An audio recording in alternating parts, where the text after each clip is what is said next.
Deep in the Mississippi Delta, at Magnolia Creek Plantation on August 12, 1847, two infant boys were born to Colonel Richard Beaumont's wife on a sweltering summer night. One was pale as moonlight, the other dark as river mud. For people would be dead within 72 hours. Without explanation, 17 more would vanish within 2 weeks. By order of the governor himself, the county records from that month were sealed, not to be opened for another 93 years. What those documents revealed about superfecundation heteropaternal, a medical phenomenon where twins are born to different fathers, was nothing compared to what they concealed. The systematic murders, the conspiracy of silence, the rebellion that nearly burned the entire Delta to ash, all were hidden within. Before the story of Magnolia Creek and the night that changed everything continues, make sure you're subscribed to Liturgy of Fear. Hit that notification bell and comment below with what state you're listening from. Because your own hometown's buried secrets might have connections to what happened in Mississippi in 1847. The events of that August did not begin with a birth. They began 7 months earlier, in the cold mathematics of cruelty that defined every plantation in the antebellum South. Across 4,000 acres of some of the richest soil in Esquina County, Magnolia Creek Plantation stretched. Since 1801, the Beaumont family had controlled that land, after Richard's grandfather purchased it from a French trading company for the price of $30 and a promise to the territorial governor. By 1847, the plantation supported 263 enslaved people, produced 18,000 bales of cotton annually, and maintained a reputation for what the local newspapers, diplomatically, called efficient management practices. At age 29, Colonel Richard Beaumont had inherited the plantation after his father suffered a fatal stroke while beating a field hand who'd missed quota by 15 pounds. Briefly, Richard had served in the Second Seminole War, earning his commission less through combat prowess than through his family's political connections to Senator Jefferson Davis. He stood 6 foot tall, broad-shouldered, with a stern handsomeness that made women at church socials look away quickly. At 34, his hair, prematurely silver, gave him an air of distinguished authority that he wielded like a weapon. But his eyes were what people remembered most. Pale gray, almost colorless, with a flatness that suggested something fundamental was missing behind them. His own overseer, a German immigrant named Klaus Hoffmann, once told his wife that looking into the colonel's eyes was like looking into a well that had no bottom and no water, just an endless drop into nothing. In the spring of 1843, Colonel Beaumont had married Catherine Strafford. She came from Old Charleston money, a family whose wealth derived from rice plantations and the domestic slave trade. On her wedding day, Catherine was 22, educated at a finishing school in Richmond, fluent in French, and accomplished at the pianoforte. She had honey-colored hair that she wore in elaborate braids, a slender figure that the fashion of the day accentuated with tight corseting, and a smile that never quite reached her hazel eyes. A merger of Delta cotton and low-country rice, of political influence and social standing, their marriage had been arranged by their families. Romance had nothing to do with it. Catherine moved into Magnolia Creek's grand house, a 2-story Greek Revival structure with 6 massive columns across the front and a widow's walk nobody ever used, and tried to make peace with her new life. To anyone from outside the South, the Mississippi Delta in 1847 was a world of contradictions that would have bewildered them. Alongside brutal poverty, immense wealth existed. Houses built by enslaved craftsmen who couldn't read their own names hosted grand balls and poetry readings. On Sunday mornings, churches preached about Christian mercy. Then by Thursday, their congregants returned to plantations where human beings were worked to death.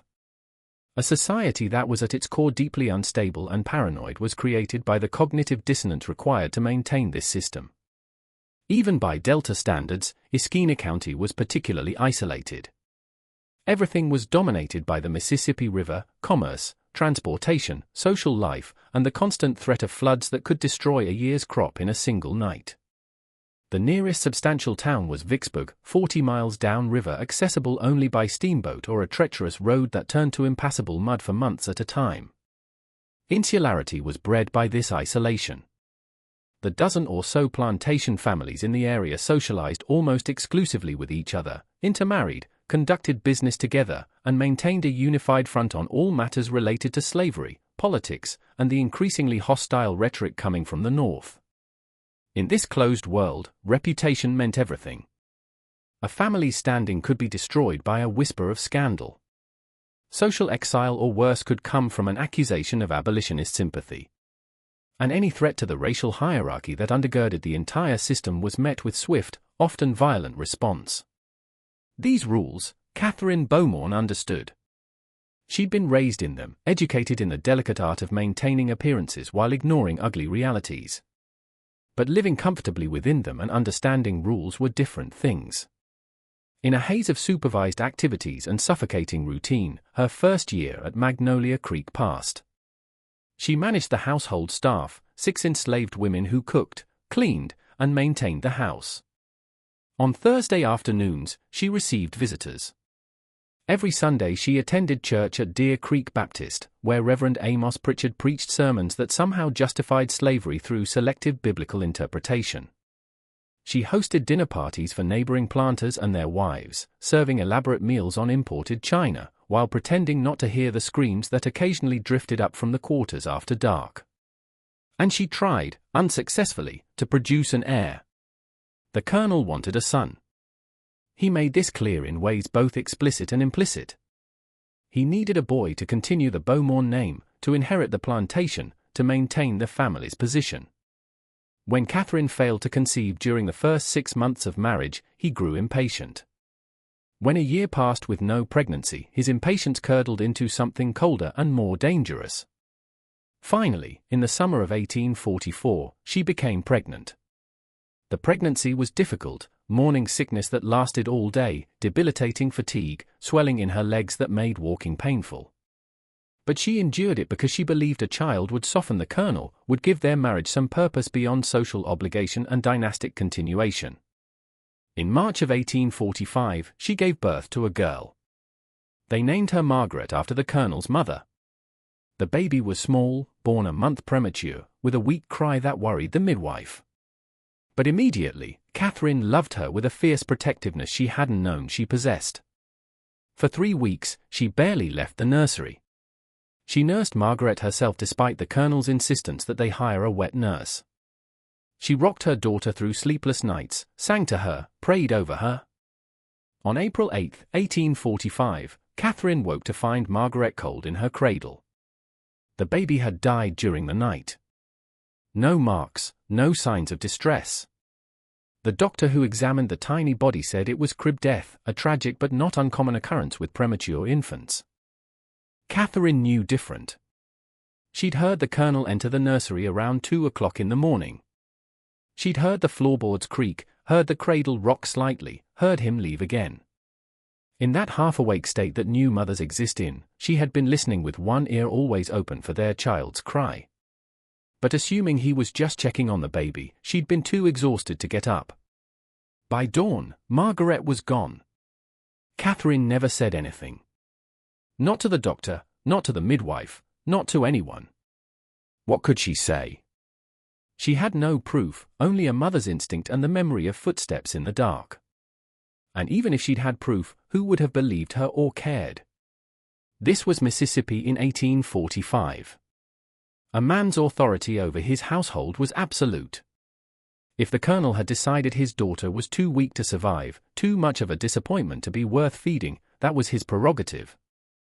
But Catherine knew, and the knowledge changed something fundamental inside her. She went through the motions of grief, wore black, accepted condolences, allowed the colonel to bury Margaret in the family plot with a small marble headstone.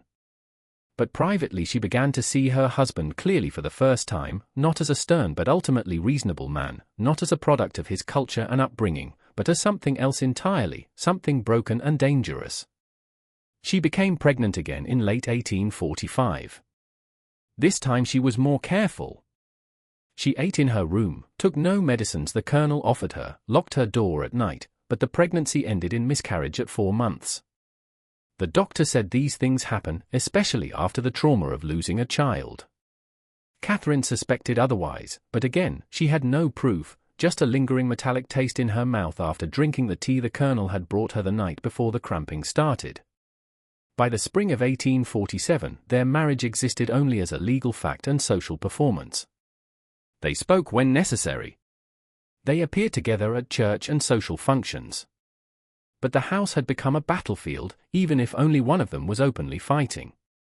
And then Catherine met Solomon Tutwiler. Solomon was not what anyone expected when they heard the word overseer's driver. The position, a slave appointed to help manage other slaves, essentially a middle tier in the plantation's brutal hierarchy, typically went to large, physically intimidating men who could enforce discipline through force. Solomon was tall, yes, nearly 6.5 feet, but lean rather than bulky, with long fingers more suited to piano keys than whips. But it was precisely his intelligence that made him valuable to Klaus Hoffman and terrifying to the enslaved people of Magnolia Creek. At age 15, Solomon had been purchased from a plantation in South Carolina, part of a lot the colonel acquired in 1838. His previous owner had noted in the bill of sale that the boy could read a dangerous liability in South Carolina following the Denmark Vesey Rebellion, but also that he had a talent for understanding complex systems and predicting behavior. The colonel had seen potential in this, not humanitarian potential, but economic potential. A smart slave could be more valuable than 10 strong ones if properly controlled and directed. By 1847, at 24 years old, Solomon Tutwiler effectively ran the day-to-day operations of Magnolia Creek's enslaved workforce. He reported to Hoffman, who reported to the colonel. But in practice, Solomon made most of the decisions about work assignments, discipline, and logistics. He kept the plantation's records, who produced what, who missed quota, who was sick or pregnant or dead. He could calculate yield predictions, optimal planting patterns, and maintenance schedules. He could also identify exactly which enslaved person was most likely to run, to rebel, or to slow down production. And he knew precisely how to prevent all three.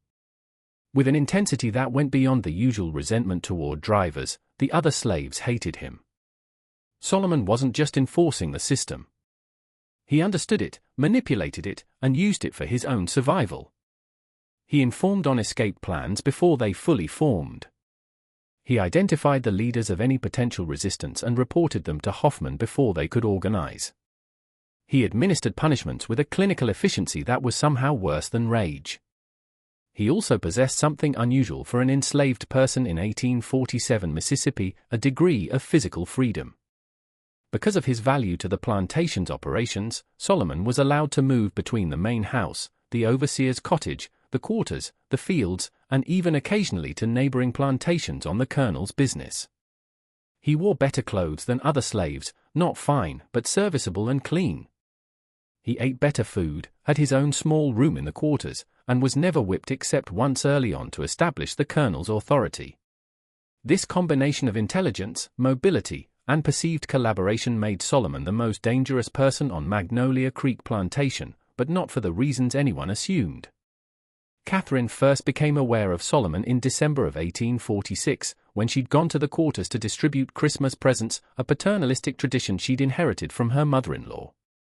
She'd brought cheap trinkets and extra food rations, playing her part in the elaborate theater of benevolent slavery. The enslaved people had lined up, thanked her with dead eyes, and accepted their gifts with practiced humility. But Solomon had looked at her differently, not with the submission she was used to, and not with the barely concealed hatred she sometimes glimpsed from others. He'd looked at her with recognition, as though he could see past the performance to the desperate, grieving woman underneath, as though he knew about Margaret, about the miscarriage, about the tea. It had lasted only a moment. Then he'd lowered his eyes, thanked her, and moved on. But that moment had cracked something open inside Catherine. She began to notice him after that, his quiet efficiency as he moved through the plantation, the way other slaves fell silent when he approached, the respect, or was it fear, in Hoffman's voice when he spoke to Solomon, the colonel's unusual reliance on this one man who, despite being property, seemed to hold genuine power. In January, she'd orchestrated their first private conversation. She'd requested that someone literate be sent to help her catalogue her late mother-in-law's library, a task that required reading titles and organizing books alphabetically. She knew Solomon was the only enslaved person at Magnolia Creek who could read. The colonel had approved the request without suspicion. He believed his wife was simply being practical. On a cold Tuesday afternoon, Solomon had arrived at the library. For the first hour, they'd worked in silence. Catherine would hand him books. He would note the titles and authors in careful script, and they would place volumes in alphabetical order on the shelves. Then Catherine had asked, "Did you choose this life?" Solomon had stopped writing, carefully placed his pen down. When he'd finally looked up at her, his expression was unreadable. "I'm not sure I understand the question." Being the driver, the colonel's assistant. "Did you volunteer for that position or were you assigned to it?" A long pause. When Solomon spoke again, his voice was very quiet. Very precise. "I was assigned to it." After they discovered I could read, the colonel decided I would be more useful in this capacity than in the fields. "And you've been successful in this role." "I have kept myself alive." "I'm not certain that counts as success." The honesty in that statement, the first genuine thing anyone had said to Catherine in months, made her eyes sting with unexpected tears. She turned away quickly, pretending to search for a particular book. "Did you have children?" Solomon had asked, still in that quiet voice. "Before I arrived here, I mean. I've only been working at the main house since last year." The question should have been impertinent, crossing every line of racial and social etiquette, but something in his tone made it feel less like intrusion and more like solidarity. "A daughter," Catherine had whispered. "She died." "I'm very sorry." And somehow she knew he genuinely was. They'd continued working in silence after that, but something had shifted. An understanding had been established, wordless, but real. Over the following weeks, Catherine found reasons to require Solomon's assistance more frequently. The colonel, distracted by falling cotton prices and political tensions with Mexico, didn't notice or didn't care. Hoffman assumed it was typical plantation lady busy work, organizing closets, cataloging silver, sorting through correspondence. During these sessions, they talked carefully at first, then with increasing candor. Catherine learned that Solomon had been born in Charleston, that his mother had taught him to read in secret before she was sold away when he was 7, that he'd been on 5 different plantations before Magnolia Creek, that he'd survived by being smarter than his owners, by making himself indispensable, by understanding the system better than the people who created it. Solomon learned that Catherine was terrified of her husband, that she believed the colonel had murdered their daughter, that she was trapped in a life she hadn't chosen and couldn't escape. "Why don't you run?" Catherine had asked him once in March. "You're smart enough to make it north. You move freely. You could plan it properly." Solomon had smiled, but there was no humor in it. Smart slaves don't run. They know the statistics. For everyone who makes it to freedom, 99 are caught and tortured as examples. Running is what desperate people do. I prefer to survive. So you've accepted this forever. I didn't say that.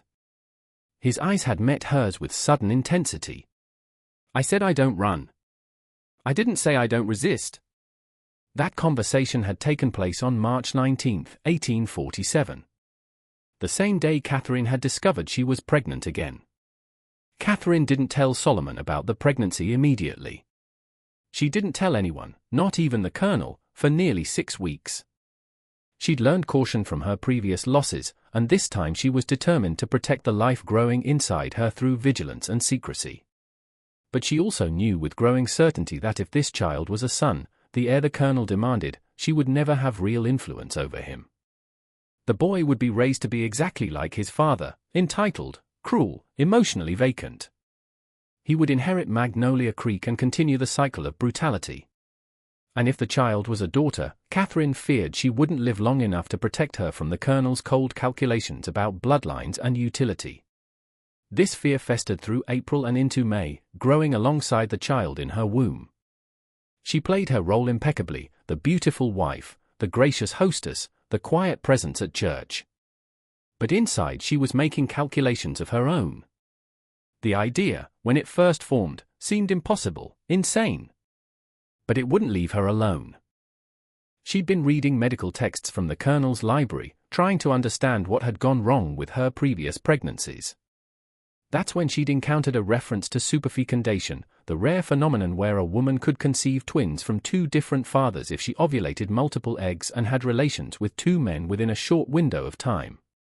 The medical text, written by a French physician in 1823, included only 3 documented cases, all in Europe. The phenomenon was considered so rare and so scandalous that it was barely discussed in polite medical circles. But the implications consumed Catherine's thoughts for days. If she conceived twins, one from the colonel and one from another man, there was a chance, a slim chance, that one child might be saved from her husband's influence. If one child was visibly not the colonel's, he might reject that child entirely, might send it away or allow Catherine to raise it separately. That child, at least, wouldn't grow up to become another Richard Beaumont. It was a desperate plan built on statistical improbabilities and wild hope. But Catherine was desperate. On May 23, during one of their now frequent library sessions, Catherine asked Solomon a question that changed both their lives. "If I asked you to help me destroy something," she'd said, not looking at him, ostensibly focused on dusting a set of leather-bound volumes, "would you?" Solomon had gone very still. "That would depend on what you wanted destroyed." "A legacy. A continuation of cruelty. You're talking in riddles." Catherine had turned to face him then, her heart hammering so hard she was certain he could hear it. "I'm pregnant. 2 months along. The baby is the colonel's." Solomon's face had remained carefully neutral. "Congratulations." "I don't want congratulations. I want help." She'd explained it then, haltingly at first, then with growing urgency. The theory of superfecundation, the medical texts, her desperate plan to conceive a second child from a different father, to create uncertainty, to give herself leverage and agency in a world that offered her none. "You're asking me to," Solomon hadn't finished the sentence. "I'm asking you to help me betray my husband in a way that might save at least one child from becoming like him." The silence that followed felt eternal. Catherine could hear her own breathing, the ticking of the grandfather clock in the hallway, the distant sounds of field workers singing as they picked cotton. "Do you understand what you're asking?" Solomon's voice was barely a whisper. "What would happen to both of us if this was discovered? I understand you'd be killed. Probably tortured first. I understand I would be destroyed socially, possibly institutionalized. I understand this is the most dangerous thing either of us could do. Then why?" "Because I watched my husband murder our daughter." The words came out sharp, certain. "Because I will not bring another child into this house without having some way, any way, to save them from him. Because I am already destroyed, Solomon. I'm just still walking around." Solomon had looked at her for a long moment, his dark eyes searching her face. Then he'd asked very quietly, "Is this really about saving a child, or is this about revenge?" Catherine had considered the question honestly. "Both."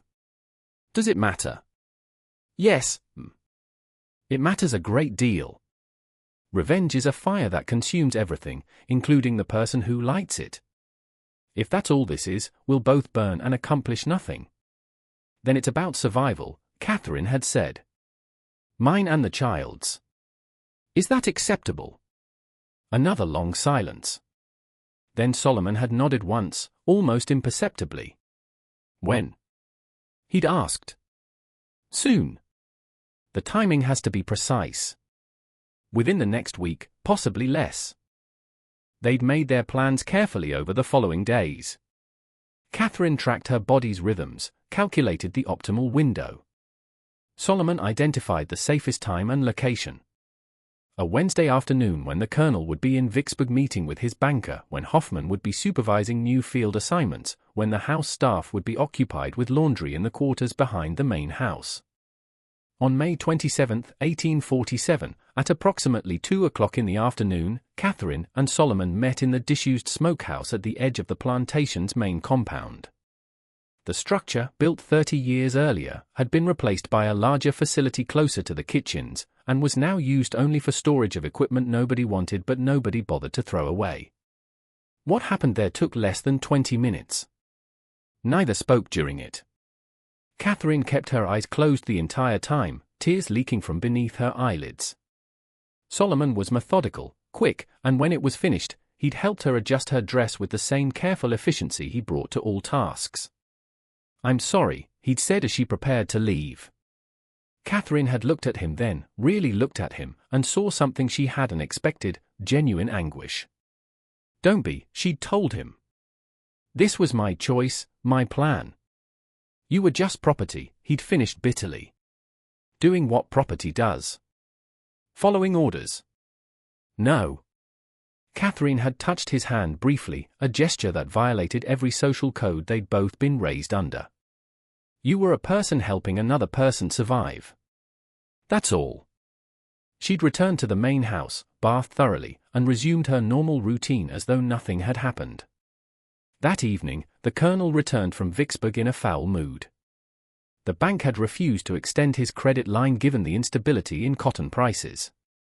He'd eaten dinner in silence, drunk a third of a bottle of whiskey, and retired to his study without speaking to Catherine at all. She'd lain awake that night, one hand on her barely swollen belly, wondering if she'd just saved a life or condemned two.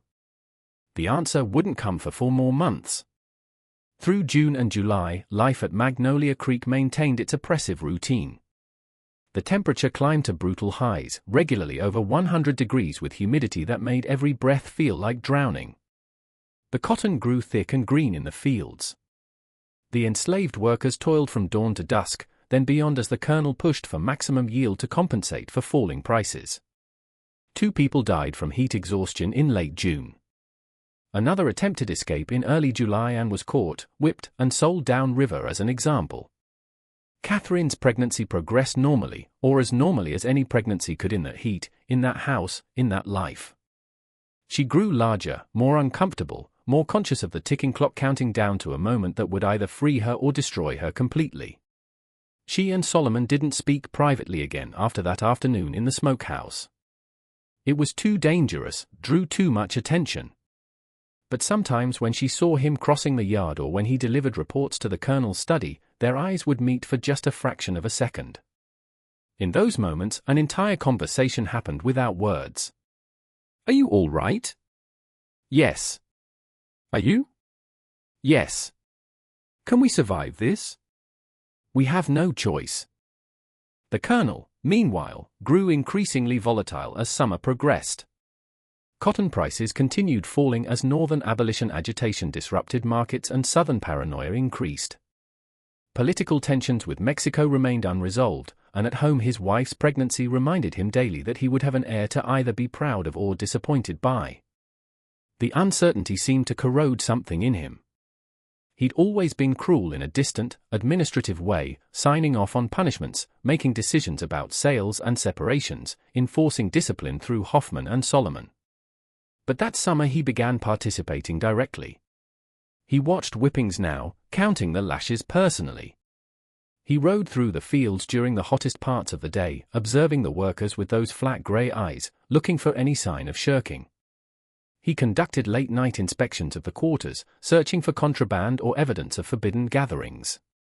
The enslaved people of Magnolia Creek responded by becoming even more careful, even more invisible. They'd learned to read the Colonel's moods, to know when he was dangerous, to adjust their behavior accordingly. But the constant surveillance created an atmosphere of suffocating fear that infected everyone on the plantation. Hoffman tried to moderate the Colonel's impulses, worried that pushing too hard would result in runaways or worse, organized rebellion, but the Colonel ignored him increasingly. He decided that firmness, his word for brutality, was the only way to maintain order in uncertain times. Solomon navigated this deteriorating situation with his usual careful intelligence. He gave the Colonel no reason to question his loyalty. He enforced rules, reported infractions, maintained efficiency. But he also began doing something else. Something subtle that only someone watching very carefully would notice. He started making mistakes. Small ones. A work assignment that put the wrong person in the wrong place. A miscalculation in supplies that meant field workers ran short of water during the hottest part of the day, requiring an early break. A forgotten message that meant Hoffman rode to the wrong section of the plantation to supervise work, leaving another section unsupervised for 3 hours. Individually, these errors were minor enough to attribute to the heat, to fatigue, to the general chaos of running a large operation, but together they created small pockets of disorder. Little moments where the system's rigid control slipped just slightly. Catherine noticed because she was watching Solomon constantly now, looking for any sign that their shared secret had changed him. And she realized gradually that he wasn't making mistakes at all. He was creating opportunities. In late July, she'd managed to speak with him briefly when he'd delivered household accounts to the Colonel's study, and she'd intercepted him in the hallway. "You're planning something," she'd whispered. "I'm always planning something. Survival requires constant planning." "That's not what I mean." Solomon had glanced down the hallway, confirming they were alone, then met her eyes with unusual directness. "You're not the only one who wants to see something destroyed, Mrs. Beaumont. You just gave me a reason to accelerate the timeline." "What timeline?" But he'd already turned away, disappearing toward the back of the house before she could press further. The comment haunted her through the following weeks. What had Solomon been planning before she'd approached him? How long had he been preparing? And what did he mean by accelerated timeline? She got part of her answer in early August, just days before the twins would be born. Catherine had developed a habit during the worst heat of afternoon of sitting on the second-floor balcony that overlooked the quarters and the fields beyond. The Colonel didn't object. He assumed she was simply seeking air, and pregnant women were granted certain accommodations. But Catherine wasn't seeking comfort. She was observing. From that vantage point, she could see patterns. The way certain enslaved people moved between buildings, carrying items that might be tools or might be something else. The brief conversations that happened when Solomon thought no one was watching. Over the course of several weeks, small amounts of supplies seemed to disappear from various locations: rope, lamp oil, kitchen knives, blankets. Individually, these thefts were minor enough that Hoffman attributed them to normal waste and pilferage. But Catherine, with nothing to do but watch and think, began to see a larger pattern. Solomon wasn't just creating small disruptions. He was stockpiling resources, preparing for something. On August 8th, 4 days before the twins would be born, something happened that brought the simmering tensions to a violent peak.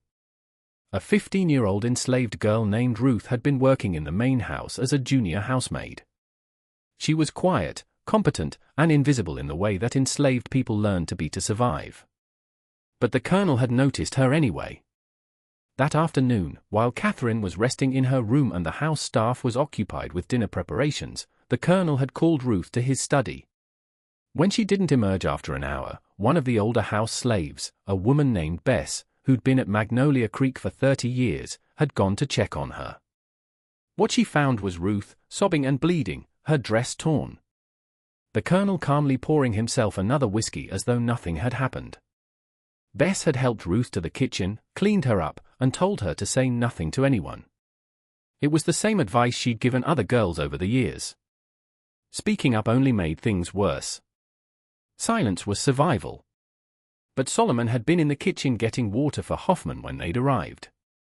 He'd seen Ruth's condition, seen the blank horror in her eyes, understood immediately what had happened, and something that had been carefully contained inside him for 24 years suddenly cracked open. That evening, Solomon requested a meeting with Hoffman. He reported in his usual precise manner that Ruth was injured and wouldn't be able to work for several days. He suggested she be given light duties until she recovered.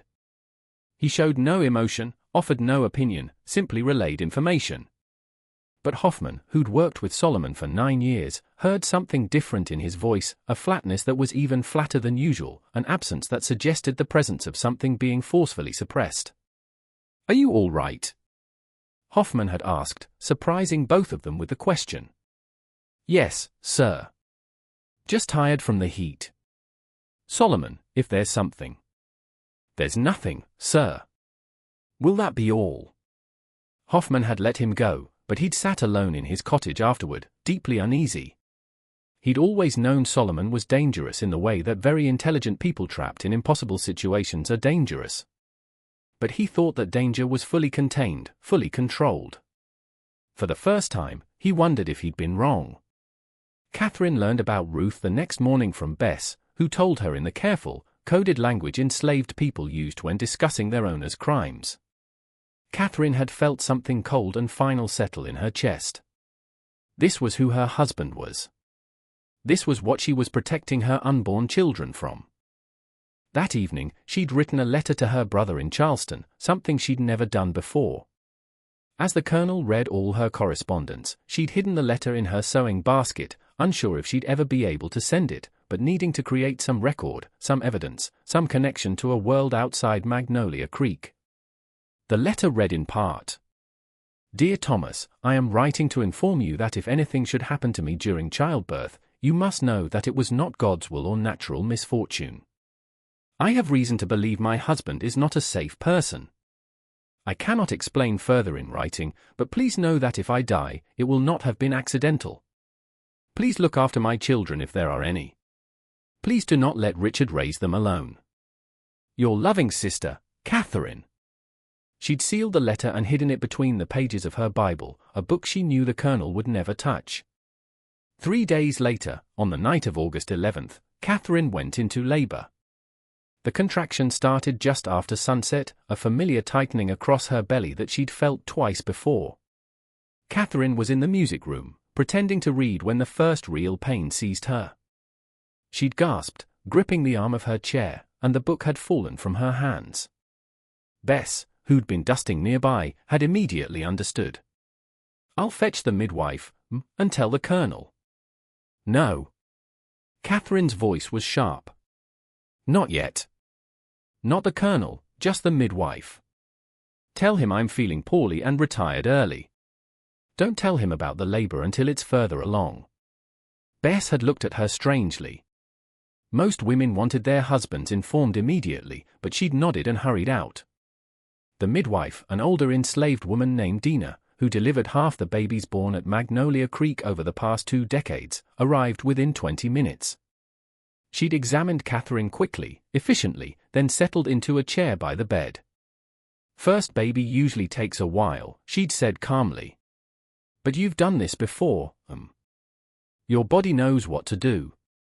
But Catherine had done this before, and both previous pregnancies had ended in death. She couldn't shake the feeling that this labor would be different, not just because of the superfecundation, but because of everything else, the violence simmering beneath Magnolia Creek's surface, the plan she'd set in motion, the secrets she'd buried that were about to be violently exhumed. The hours crept past, the contractions grew stronger, closer together. Catherine paced when she could, gripped the bedpost when she couldn't, tried to breathe through the waves of pain. Dina remained calm, experienced, occasionally checking her progress. Around midnight, Bess finally informed the Colonel. He'd been in his study, working through accounts, and he'd received the news with his typical flat effect. How much longer? He'd asked. Hard to say, sir. Could be hours yet. First babies take their time. The Colonel had nodded once, poured himself another whiskey, and returned to his paperwork. He didn't go upstairs to check on his wife. He didn't send encouragement or reassurance. He simply waited, as one might wait for a crop report or a business transaction to conclude.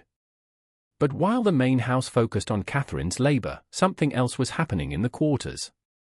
Solomon had been making his rounds as usual, checking that everyone was in their assigned cabins for the night, that no fires burned that shouldn't, that order was maintained. But his route took him past every cabin, and at each one he paused for just a moment. To the casual observer, he was simply being thorough, but he was actually delivering a message, repeated in whispers at each door. Tonight, be ready when you hear the bell. There was no bell at Magnolia Creek. The plantation used a horn to signal work times, but everyone who received the message understood what Solomon meant anyway. The bell was a metaphor, a signal, a beginning. By 2 o'clock in the morning, Catherine's labor had intensified to the point where she could no longer contain her screams. The sounds carried through the house, through the open windows, across the yard. Women in the quarters who'd given birth themselves winced in sympathy. Men who'd heard those sounds before, accompanying births, deaths, whippings, tried not to listen. Hoffman, sleeping fitfully in his cottage, heard the screams and felt uneasy for reasons he couldn't articulate. Something felt wrong beyond the normal wrongness of a difficult birth. The air itself seemed charged, oppressive, like the minutes before a lightning strike. At 3:15 in the morning, Dina checked Catherine's progress and announced that it was time to push. Catherine, exhausted and terrified and in more pain than she'd ever experienced, bore down with everything she had. The first baby came quickly after that. A boy, small but healthy, crying lustily as Dina cleared his airways and wrapped him in clean linen. Catherine, sweating and trembling, reached for her son with desperate hands. "A boy," Dina said, smiling. "Strong lungs on this one. The Colonel will be pleased." But before Catherine could hold him, another contraction seized her, stronger than any before. She cried out, confused. The baby was born. Why was she still in so much pain? Dina's eyes widened. There's another one. You're carrying twins." The next 10 minutes were a blur of pain and pressure and animal effort. Catherine pushed until she thought she might die from it, until the world narrowed to nothing but her body's overwhelming imperative to expel this second life. The second baby came at 3:47 in the morning. Another boy, slightly larger than the first, also crying, also apparently healthy. But when Dina wiped the blood and fluid from the second infant and saw his skin, darker than his brother's, unmistakably darker, her hands froze. Catherine saw the midwife's expression and felt her heart stop. "Let me see him." Dina hesitated, then placed the second baby in Catherine's arms. In the lamplight, the difference was subtle but undeniable. The first twin had pale skin like his father, fine blonde hair, grey eyes. The second twin had darker skin, not black, but coffee-colored, caramel, dark hair, and eyes that were already showing hints of brown. For a moment, no one spoke. Catherine held both babies, one in each arm, looking from one tiny face to the other. The superfecundation had worked. She'd conceived twins from two different fathers.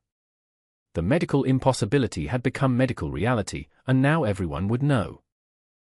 Dina whispered, her voice shaking. "What have you done?" Before Catherine could answer, the door to her bedroom opened. The Colonel stood in the doorway, still fully dressed, whiskey glass in hand. He'd come to see his heir. His eyes went to Catherine first, then to the baby she held. For a long moment, his face showed no emotion at all, that terrible flatness that Catherine had learned to fear more than rage. Then he stepped into the room, set his whiskey glass on the dresser with exaggerated care, and approached the bed. "Two sons," Catherine said, her voice barely audible. "Twins." The Colonel looked at the first baby, touched his pale cheek with one finger.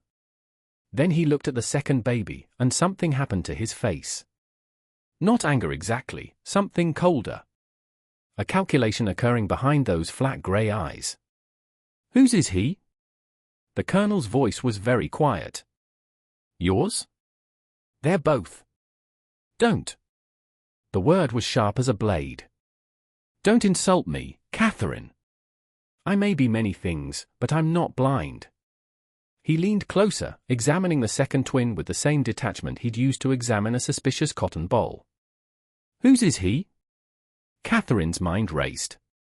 She'd prepared for this moment, had rehearsed various responses, but now that it was here, all her planned words evaporated.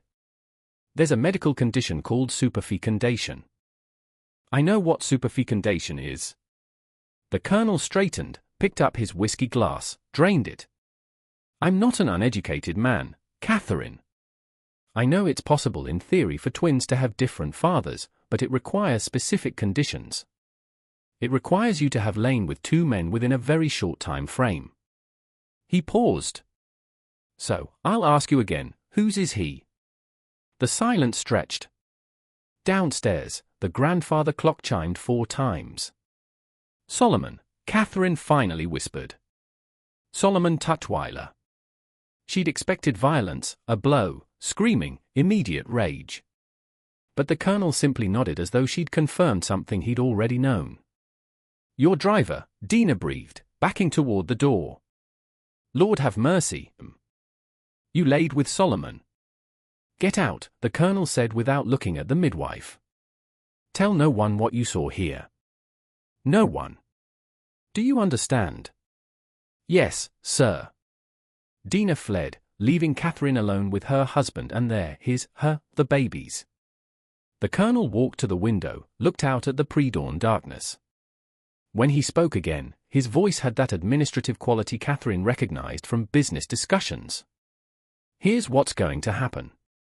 You will stay in this room until I decide what to do with you. The babies will be taken to a wet nurse. No one beyond those already present tonight will see the second child. And Solomon, he paused. Solomon will be dealt with appropriately. Please, Catherine said, clutching both infants tighter. Please don't hurt him. This was my idea, my plan. He was just property following orders. The colonel turned from the window and for the first time, Catherine saw genuine emotion in his eyes. Not anger, not hurt, something worse, satisfaction. Yes, I imagine that's exactly how you rationalized it. How he rationalized it. But you see, Catherine, it doesn't matter whose idea it was. A slave who touches a white woman hangs. That's the law. That's civilization. That's order. Then hang me, too. I'm equally guilty. The colonel actually smiled. Oh, my dear, you're far more useful to me alive. Institutionalized, perhaps, sent away to one of those asylums for women whose minds have been weakened by childbirth. That's what people will believe, of course, that the strain of bearing twins drove you to madness, to delusions about adultery. No one will believe you actually lay with a slave willingly. They'll assume you're simply insane. The calculated cruelty of it took Catherine's breath away. He was going to use her confession as proof of madness, would lock her away, would control the entire narrative, and Solomon would die for a crime that she'd initiated. You can't, she whispered. I can. I will, and Catherine, he moved closer to the bed, looked down at both babies with clinical interest. I'll keep the white one. Raise him as my heir, as though nothing irregular occurred. But the other, he reached out as if to touch the darker twin, then withdrew his hand. The other is an abomination, a stain on my family's name. I'll have him taken to the quarters, sold down river as soon as possible. He'll disappear into the cotton fields of some plantation where no one knows his origins, and he'll die there, forgotten. No. Catherine pulled both babies against her chest. You can't separate them. They're brothers. They're innocent. They're a white child and a mulatto bastard, the colonel corrected. And I'll do with both whatever serves my interests best. Now give them to me. He reached for the babies. And Catherine, exhausted, bleeding, traumatized, but still a mother, did something she'd never done before. She fought back. She kicked at him, scratched at his hands, screamed for help loud enough to wake the entire house. The babies, jostled and frightened, began crying in earnest, their wails mixing with Catherine's screams and the colonel's shouted commands.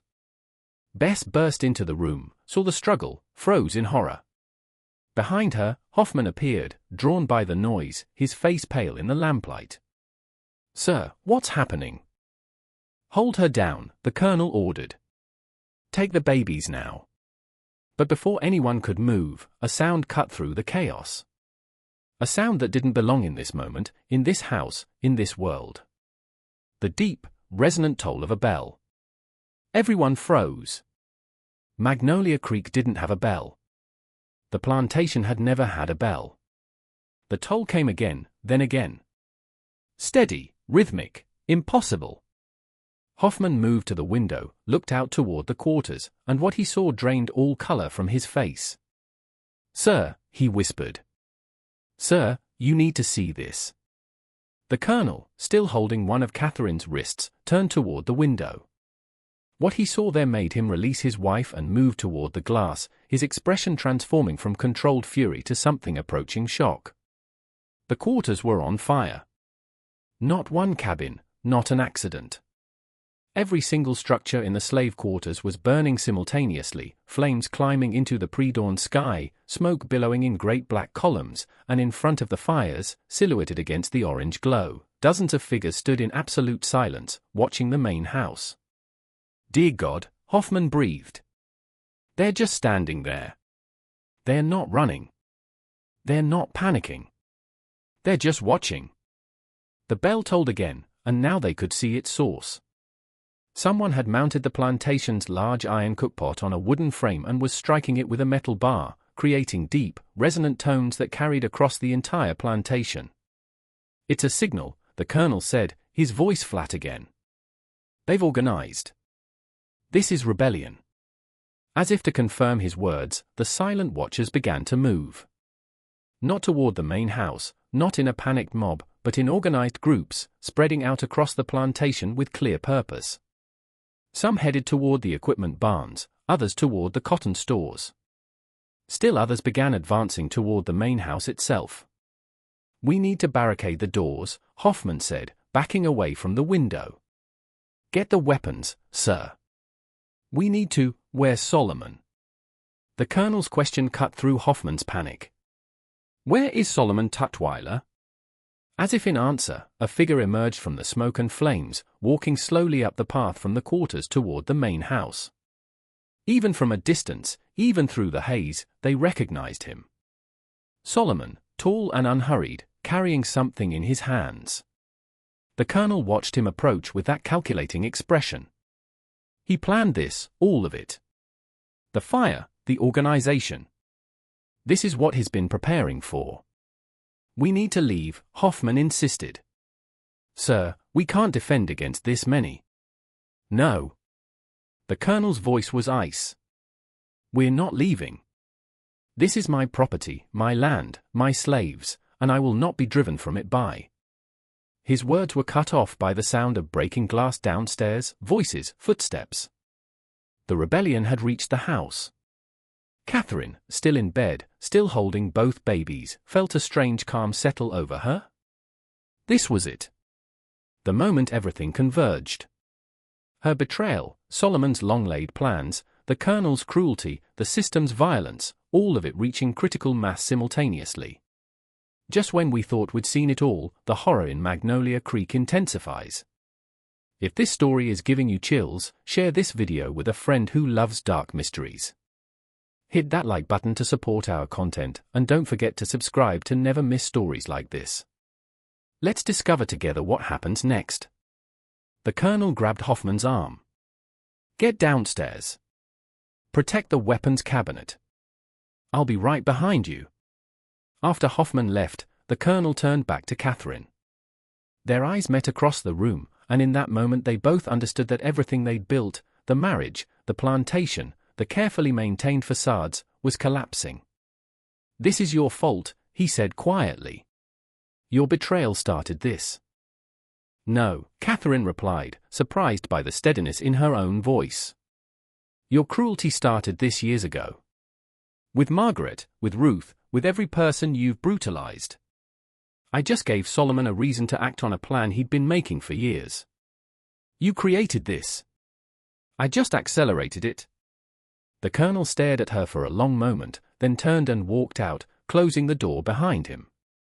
Catherine heard him lock it from the outside, trapping her in the bedroom with her newborn sons. She was still sitting there, both babies in her arms, when she heard the first gunshot from downstairs. The next hour unfolded like a nightmare rendered in fire and blood and the breaking of things that had been held rigid for too long. Hoffman had reached the weapons cabinet, a locked cherrywood case in the colonel's study containing 2 rifles, 3 pistols, ammunition, and the leather-bound ledgers that documented every enslaved person ever owned by the Beaumont family. He'd armed himself and taken position at the study door, prepared to defend the house. But the enslaved people of Magnolia Creek didn't attack the house directly. They did something more strategic, more devastating. They locked all the doors from the outside and set fire to the first floor. Solomon had planned this carefully. Had studied the house's layout during his months of access. Had identified the weak points and the death traps. The main house, like most plantation homes in the Delta, was built almost entirely of wood, cypress beams, pine floors, oak paneling. It would burn fast once the fire really took hold. The flame started in the kitchen where Solomon's people dumped lamp oil across the floor and walls before igniting it. The fire spread to the dining room, the parlor, the Colonel's study. Smoke began filling the lower floor almost immediately, thick and black and choking. Hoffman, realizing too late that he'd trapped himself, tried to shoot his way through the locked study door. The first shot splintered the wood but didn't break the lock. The second shot did, but by then the hallway beyond was already engulfed in flames. He staggered back into the study, coughing, eye streaming, and made his way to the window. He got it open, prepared to jump to the ground 15 feet below, and found Solomon waiting there. "Don't," Solomon said simply. He held a pistol, one Hoffman recognized as having come from the plantation's own stores, stolen weeks ago in one of those small attributed to pilferage thefts. "You can jump and die quickly, or you can burn and die slowly. But either way, you're dying tonight." Klaus Hoffman, German immigrant, man who'd survived poverty and cholera and the brutal passage to America, who'd thought himself practical and realistic about the system he participated in, stared at the man he'd worked beside for 9 years. "I treated you fairly," he said, and actually believed it. Solomon's expression didn't change. "You treated me like I was intelligent property instead of stupid property. That's not fairness, Klaus. That's just a different kind of exploitation." "So, this is justice? Murder?" "No," Solomon said quietly. "This is survival. You just happen to be in the way." The smoke drove Hoffman back from the window. Through the haze, he saw Solomon turn and walk away, leaving him to his choice of deaths. Hoffman chose the fire. It seemed faster than the fall, and died in the Colonel's study, surrounded by account books that documented the buying and selling of human beings as though they were livestock. The Colonel himself had moved more intelligently. When the smoke began filling the first floor, he'd immediately gone upstairs to the second level, which was slower to burn. He'd broken the lock on Catherine's door, his own lock, his own cage for her, and entered to find her still sitting in bed, calm as death, both babies quiet in her arms. "We need to leave," he said. "Now." "How?" Catherine asked. "You locked the doors. Your own people set this fire. Where exactly are we supposed to go?" The Colonel moved to the window, evaluated the drop to the ground, too far with an injured wife and 2 infants. He looked toward the widow's walk, the decorative balcony on the roof that no one ever used. If they could get up there, they could potentially climb down the main columns. "Can you walk?" he asked. "I don't know. Probably not far." "Then I'll carry you and the babies." Catherine laughed, a sound with no humor in it. "Now you want to save us? Both babies? Even the one you called an abomination?" "They're my property," the Colonel said flatly. "All 3 of you. I don't surrender property to slaves. Now move." But Catherine didn't move. She looked at her husband, really looked at him, perhaps for the first time with complete clarity, and made a decision. "No." The Colonel turned from the window, shock registering on his face. "What did you say?" "I said, no, I'm not going with you. I'm not letting you take these babies and raise them in your image or sell them or destroy them. I'm done, Richard. I've been dead inside this house for years. The only difference now is that the house is burning, too. You're hysterical. The childbirth, the trauma. I'm clear-headed for the first time in my life." Catherine stood shakily, both babies secure in her arms. "I'm going to walk out of this house and I'm going to find Solomon and I'm going to trust him with my son's lives more than I've ever trusted you." The Colonel's face transformed then, the flat effect finally cracking to reveal the rage beneath. "You trust a slave over your own husband. You'd condemn your sons to live as what? Free. Unknown. Away from you." Catherine moved toward the door, each step agonizing but determined. "Yes. Absolutely. Yes." The Colonel blocked her path. "You're not leaving. Then we'll burn together. At least we'll be warm." For a moment they stood frozen in tableau, husband and wife, owner and property. 2 people who destroyed each other through calculated cruelties and desperate rebellions. The smoke was creeping up the stairs now, visible through the open door. The heat was becoming unbearable. The house groaned around them, timber beginning to fail. Then the Colonel did something Catherine had never seen him do before. He stepped aside. "Go," he said quietly. "Take them. But know this, Catherine. If you survive this night, if you escape with my property, I will spend the rest of my life hunting you. I will use every resource, every connection, every legal mechanism to find you and bring you back. You will never be free of me." "Yes, I will," Catherine said, "because you're going to die in this house tonight." "You can't know that." "I can." She moved past him toward the door, leaving a trail of blood on the floor. She'd torn stitches standing, but she didn't care. "Because you'll never leave. You'll die trying to save your ledgers, your documents, your proof of ownership. That's who you are, Richard. That's all you are, and it's going to kill you." She didn't look back to see if she was right. She simply walked through the door, down the smoke-filled hallway, toward the stairs that led to the first floor and the flames and whatever waited beyond. The Colonel stood alone in the bedroom for almost a minute, Catherine's words echoing in his mind. Then, as she'd predicted, he turned and ran, not toward escape, but toward his study, toward the weapons cabinet, toward the ledgers that documented his wealth and status and identity. Hoffman's body was already cooling when the Colonel reached the study. The fire had consumed most of the first floor by now, but the metal weapons cabinet had protected its contents. The Colonel wrapped his coat around his hand, opened the hot metal door, and began pulling out ledgers. The ceiling collapsed on him before he could save even half of them. He died instantly, crushed beneath burning beams, surrounded by the documents that had meant more to him than his wife, his children, or his own humanity.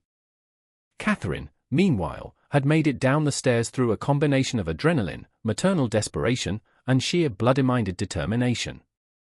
The first floor was an inferno, but there was a narrow path through the flames where a door had been knocked off its hinges, creating a draft that kept the fire momentarily at bay. She stumbled through it, both babies screaming now from heat and smoke, and emerged into the pre-dawn air. She collapsed immediately, unable to take another step, both arms locked around her sons, and found Solomon kneeling beside her. "I didn't think you'd make it out," he said quietly. He wasn't looking at her face. He was looking at the babies, both of them, with an expression she couldn't read. "Are you going to kill me?" Catherine asked. The question seemed reasonable given the circumstances. "No," Solomon said. "I'm going to help you escape, but we need to move quickly. The other planters will have seen the fire by now. People will be coming." He helped her stand, supported her weight as they moved away from the burning house toward the tree line. Behind them, Magnolia Creek's main house collapsed inward with a sound like God-breaking kindling, sending sparks spiraling into the lightening sky. They'd made it perhaps 50 yards when Catherine's legs gave out completely. She sat heavily on the ground, still clutching both babies, leaving a trail of blood behind her. "I can't," she gasped. "I'm sorry. I can't go any further." Solomon looked back toward the plantation, calculating. Then he made a decision. "Give me one," he said. "What?" "Give me one of the babies. I'll take him north to freedom. You take the other. Go to your family in Charleston. If we split up, if we separate the twins, there's a better chance that at least one survives. If we stay together, we all die when they catch us." Catherine looked down at the two tiny faces in her arms. The pale one, the dark one. The Colonel's son, and Solomon's son. Brothers who would never know each other if she agreed to this. "Which one?" she whispered. "That's your choice. I'll take whichever one you give me." The impossible decision. The choice no mother should have to make. But Catherine understood the logic. Understood that Solomon was offering the only real chance either child had at survival. Slowly, carefully, she handed him the darker twin.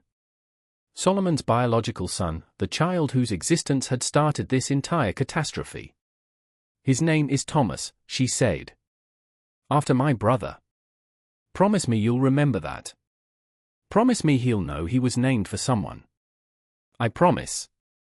Solomon took the baby with surprising gentleness, cradled him against his chest. What about the other one? Catherine looked down at the pale baby in her arms, the colonel's heir, the child who was supposed to continue the Beaumont legacy. James, she said. I'll call him James. Solomon nodded once, then turned and melted into the forest without another word. Catherine never saw him again. She sat there for another minute, alone with James, listening to the sounds of Magnolia Creek destroying itself. The fire, the screams, the chaos. Then she forced herself to stand one more time and began walking south, toward the river, toward Charleston, toward some impossible future. She made it approximately 2 miles before a search party from the neighboring plantation found her. By then, she'd passed out from blood loss, but James was still alive, still crying, still demanding his mother's attention with the insistent voice of all newborns. The official story, as recorded in county documents and newspaper accounts from August 1847, went like this: Magnolia Creek Plantation experienced a catastrophic fire of suspicious origin on the night of August 11. Colonel Richard Beaumont perished attempting to save valuable documents from the flames. His wife, Catherine Beaumont, survived along with one infant son, James Beaumont, born that same evening. Approximately 263 enslaved people took advantage of the chaos to attempt escape. Most were recaptured within the week and sold downriver to plantations in Louisiana and Texas. The ringleaders were never definitively identified, though several suspects were hanged as examples. Mrs. Catherine Beaumont, traumatized by the events and weakened by childbirth, was committed to the care of her family in Charleston and later transferred to a private sanitarium for treatment of nervous exhaustion and hysteria. That was the official story. But like most official stories in the antebellum South, it was built on convenient lies and strategic omissions. The truth was messier, darker, and far more complicated. Catherine did return to Charleston, but not as a broken woman requiring institutionalization.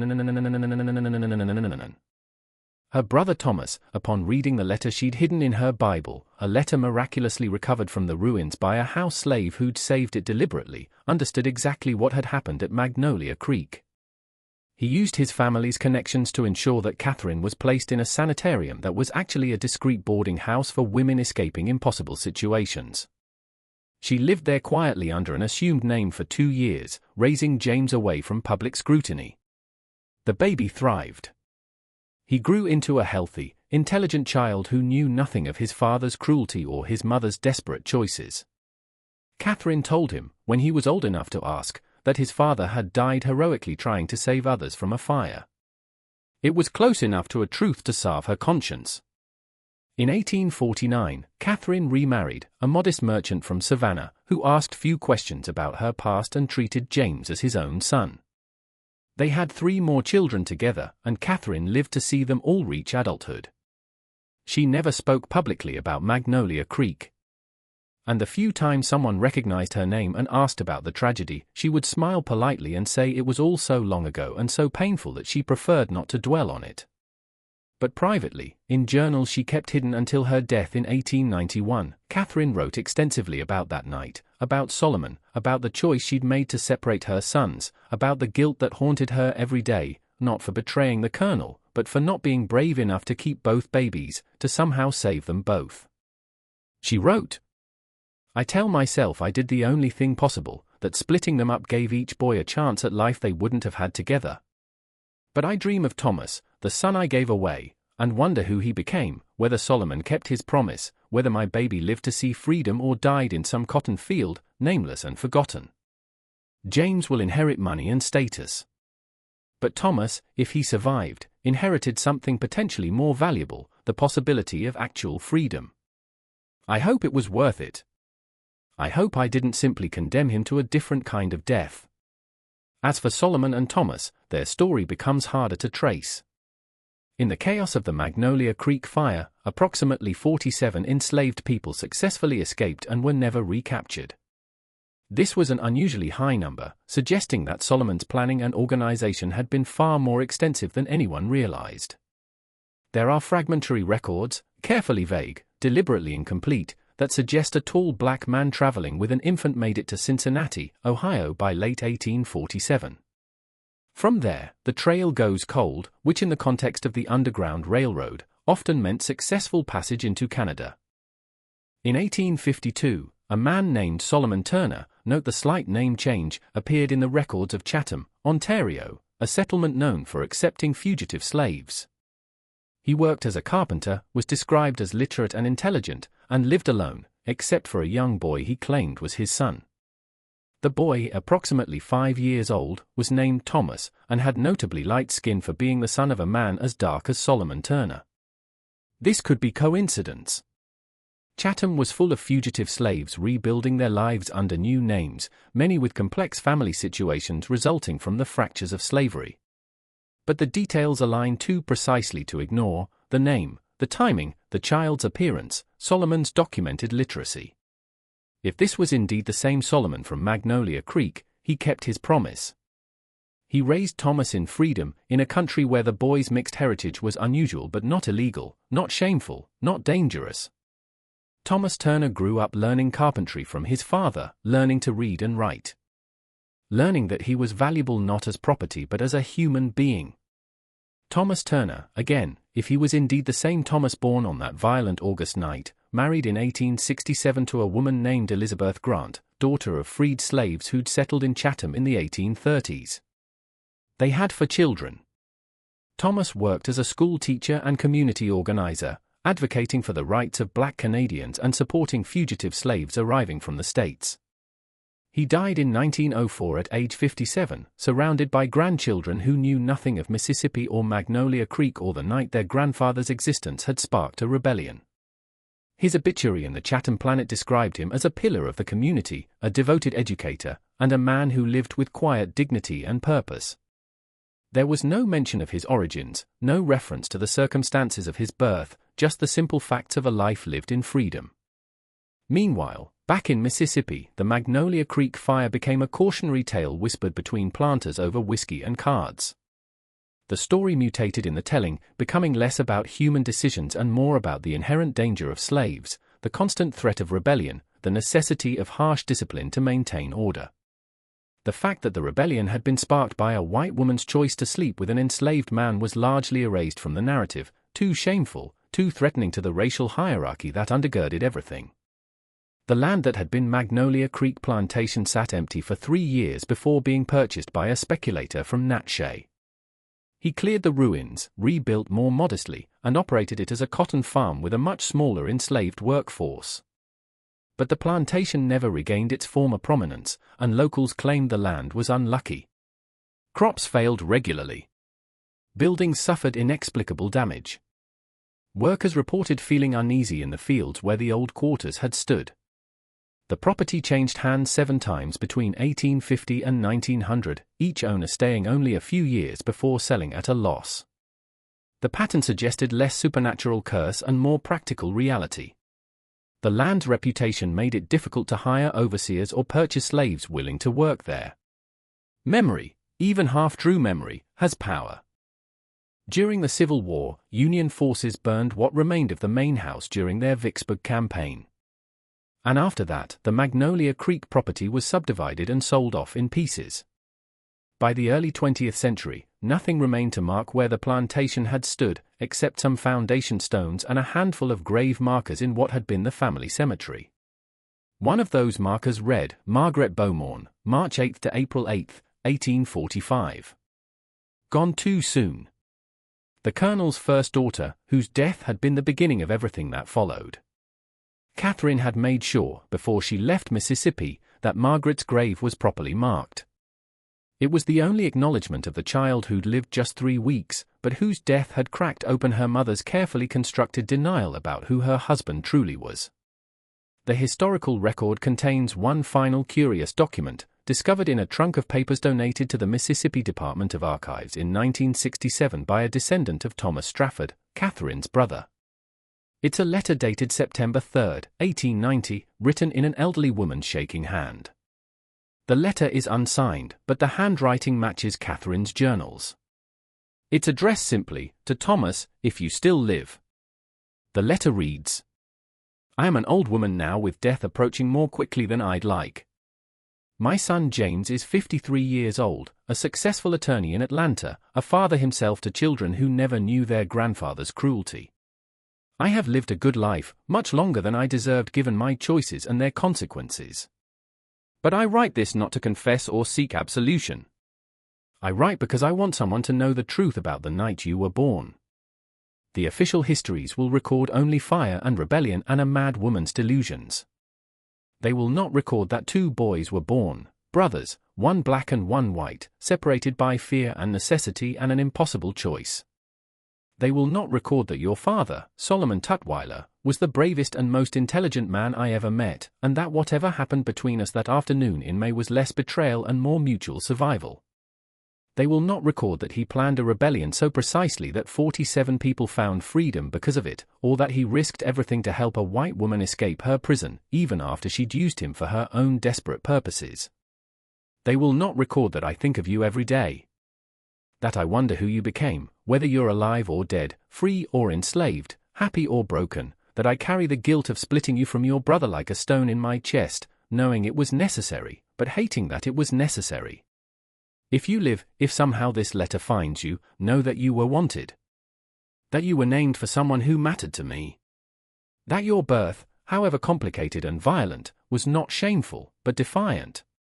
That you were loved even in the moment I had to let you go. I hope Solomon kept his promise. I hope you found freedom.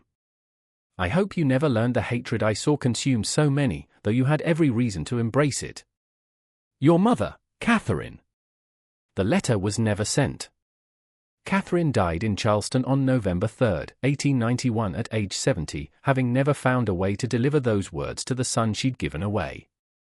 The letter remained in her personal effects, eventually passed down through James's family line, a mystery that none of her descendants could fully understand or explain. The official records of Esquina County contain only the barest facts about Magnolia Creek. The fire, the deaths, the property transfers. They don't mention twins. They don't mention Solomon Tutwiler by name. He appears only as ringleader, identity unknown, presumed escaped. They certainly don't mention Catherine's choice or the medical phenomenon that made it all possible or the 15-year-old girl whose assault had been the final spark. But absence of documentation doesn't mean absence of truth. It just means that some truths were too dangerous to record, too shameful to acknowledge, too threatening to the social order that men like Colonel Beaumont had built their entire world upon. In the years following the Magnolia Creek fire, similar incidents increased across the Deep South.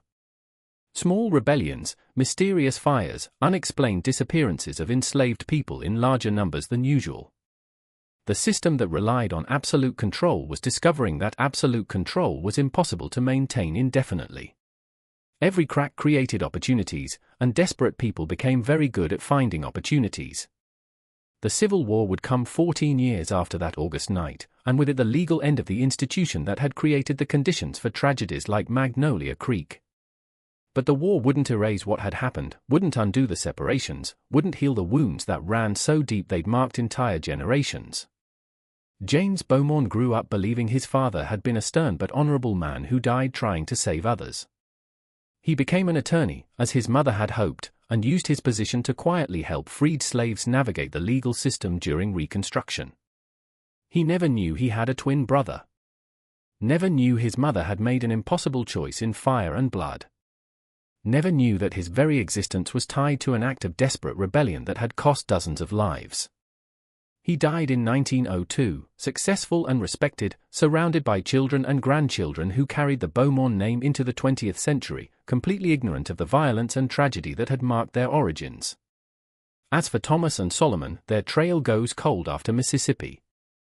Whether they made it north, whether they found the freedom Solomon had been planning for, whether Thomas grew up knowing his true story or lived his entire life believing a gentler lie, these questions have no definitive answers.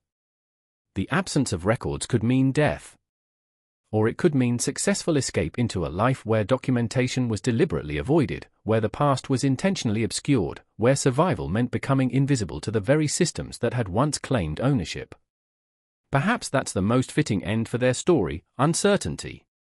The same uncertainty that Catherine lived with every day for 44 years, the same uncertainty that haunted her enough to write that letter in her final year, knowing she'd never send it, needing to write it anyway. What is certain is this: on August 12, 1847, in a small corner of Mississippi, the systems of power and control that seemed absolute proved to be fragile. A woman made a choice that destroyed her marriage and her social position, but possibly saved her children. A man who'd been treated as property for 24 years proved he was capable of organizing a rebellion sophisticated enough that nearly 50 people found freedom. And 2 babies were born whose very existence challenged every assumption the society around them was built upon. The fire that consumed Magnolia Creek that night burned for 3 days, visible for miles in every direction. Neighboring planters watched the smoke rise and understood that what had happened there could happen anywhere. That fear, legitimate, well-founded fear, changed how they treated their enslaved people, at least temporarily. More food, fewer whippings. A loosening of the absolute control just slightly, just enough to relieve some pressure.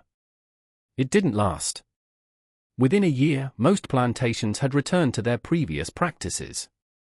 The lesson of Magnolia Creek forgotten or willfully ignored. But for a brief moment something had shifted. Power had revealed itself to be conditional, not absolute. And that revelation, once seen, couldn't be completely unseen. The land where Magnolia Creek Plantation once stood changed hands many times over the following decades, each owner staying only briefly before selling at a loss. Locals avoided it, claiming the soil was cursed, that crops grew poorly there, that animals refused to graze in certain fields. More likely, the land simply carried too much memory, too much pain soaked into the soil, too many ghosts, not supernatural ones, but the weight of history, of violence, of choices made and lives destroyed. Some places hold on to their past like that, refusing to let it go, insisting that those who come after acknowledge what happened there. By 1900, most of the Magnolia Creek property had been divided into small farms worked by sharecroppers. Many of them formerly enslaved people or their children, working land their ancestors had been forced to work under very different circumstances. The old main house was completely gone, reclaimed by kudzu and time. The quarters were gone. Even the cemetery had been largely abandoned, the gravestones weathered and leaning, most of the names illegible. Only Margaret's marker remained clear, protected by its marble construction, and perhaps by Catherine's determination that her daughter not be completely forgotten. Gone too soon, it read. And in a way, that could have been the epitaph for everyone who'd been touched by the events of August 1847. Everyone had been taken too soon in one way or another, by death, by separation, by choices they shouldn't have had to make. This mystery shows us that the most terrifying horrors in history weren't supernatural. They were the systems human beings created and maintained. The casual cruelties they justified, the impossible choices they forced on each other. The real horror of Magnolia Creek wasn't in ghosts or curses, but in the documented, legal, socially accepted practices that made a night like August 11, 1847 inevitable.